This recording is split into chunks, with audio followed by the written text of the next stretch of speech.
Hi everyone, my name is Lila and welcome to my YouTube channel. Today we're going to be starting a new series, Painting Like the Masters.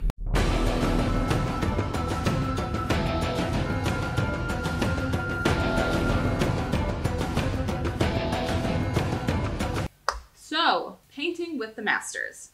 Now, I don't mean miniature painting masters, I actually mean painting masters. So I've been an artist my whole life. I am a photographer, I am a graphic designer, I have my master's in fine art, I taught at the collegiate level, and so I am very well versed in art. So while getting these degrees in art, I had to take years of art history.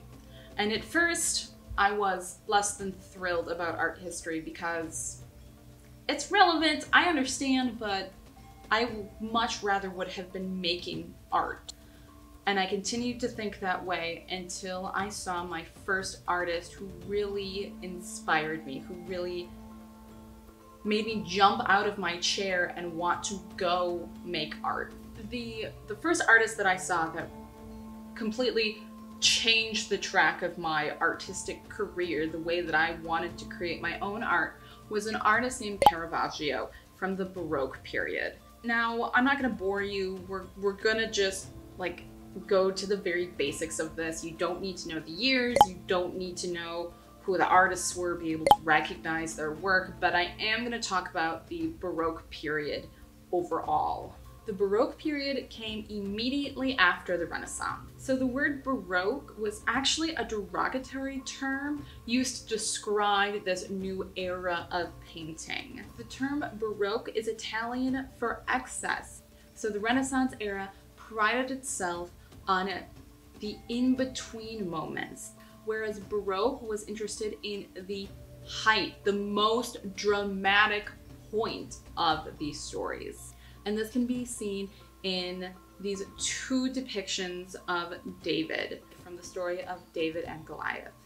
If we look at Bernini's David, we can see that this is right before he executes that swing. He is winding up to release that rock to begin this fight. You can see the detail and the fur of the sling, and also at his feet is a harp, which alludes to David being an incredible harp player.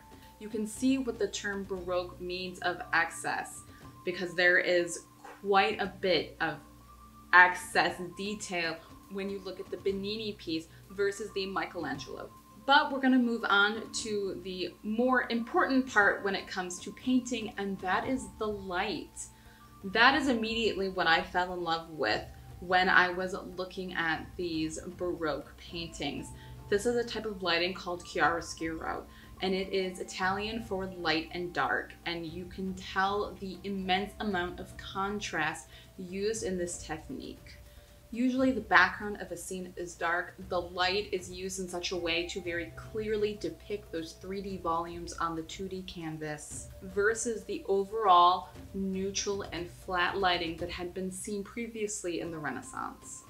So when I was looking for a miniature, I knew that I was looking for something that was going to be at the height of the action.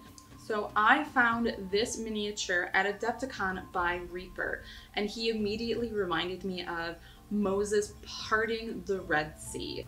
So I started this miniature with Zenithal highlights. I chose to do black paint and blue ink from below because shadows generally are a cooler consistency.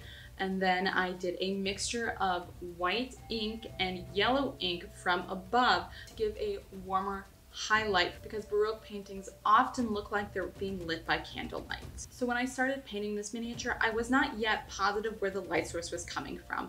And that's something that I definitely should have known before I started, because I ended up having to go back and sort of paint it in with a paintbrush later. So if you're gonna do this, the lighting is one of the most important elements.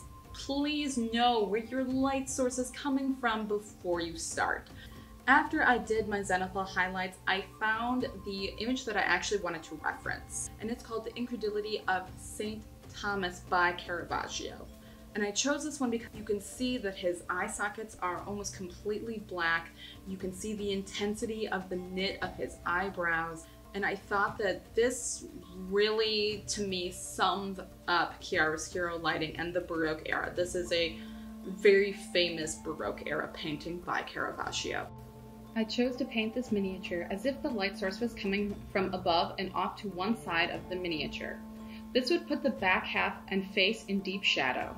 To learn more about lighting, watch this previous video I did about creating atmosphere with color and light.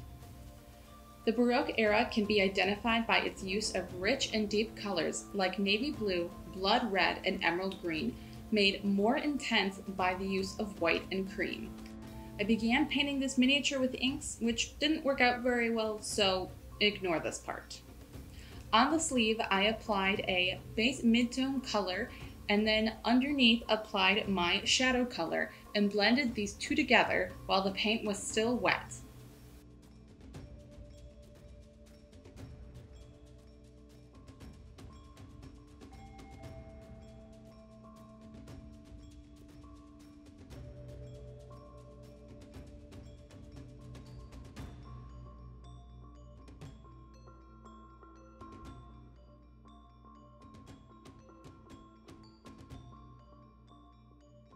To smooth out this transition, I then went over with an in-between color, feathering the edges to help it all blend smoothly together.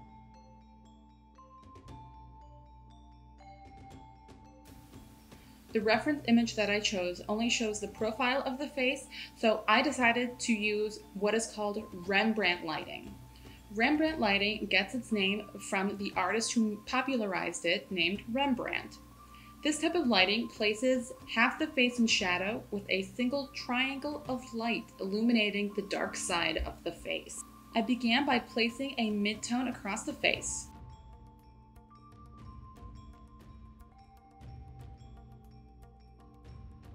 After that dried, I began highlighting the light side of his face and wet blending the shadow on the dark side.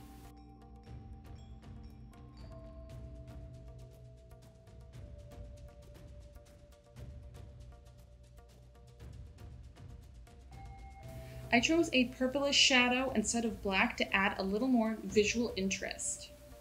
I then continued to layer up the contrast, darkening under the eyebrows, the side of the nose, and the hollows of the cheek, while highlighting the cheekbone and temple on the bright side.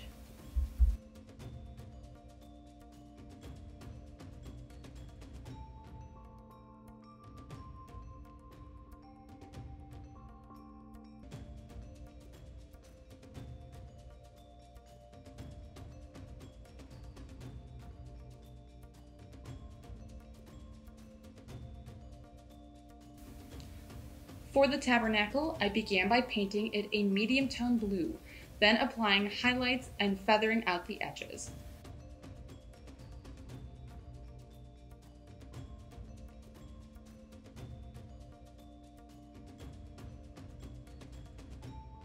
I continued to push the tabernacle with edge highlighting in a very light blue, then finished by darkening the shadows with a near black paint.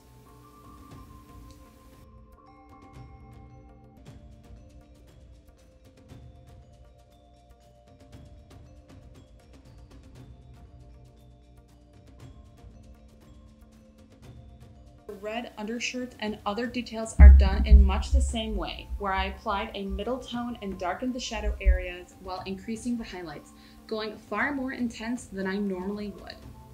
As you are adding black and white to these mid-tone colors to increase the contrast, it is important to note that these additions actually desaturate the colors, making them less intense.